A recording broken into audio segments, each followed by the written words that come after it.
Okay, so finally the follow-up to the e46 5-speed manual swap, mainly pertaining to wiring.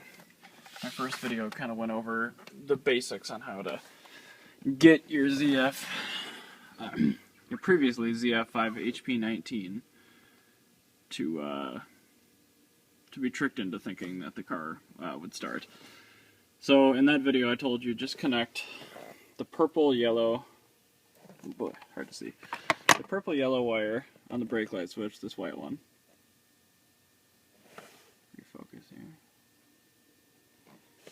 To pin 8 on the EWS module, which is that guy right there, up underneath the dash. That'll make it start. That's essentially what the clutch switch is doing over and over again every time you push in the clutch with this Hall effect sensor.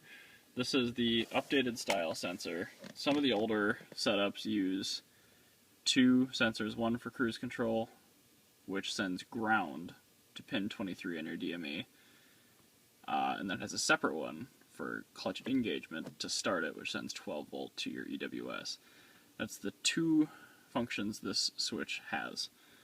So on your brake light switch, you're going to want to tap your purple yellow, which is 12 volt switched at ignition. Then you're going to want brown black, that is ground.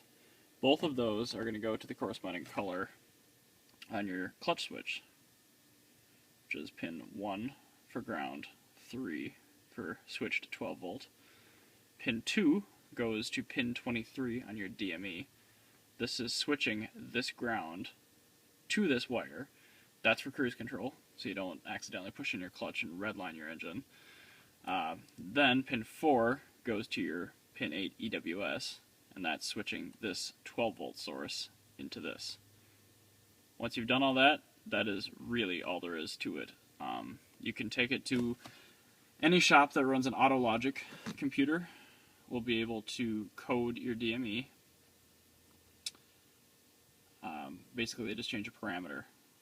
After that, unplug all the plugs, the blue plugs on your transmission computer, and then you shouldn't have any lights in your gear selector screen, which is this one.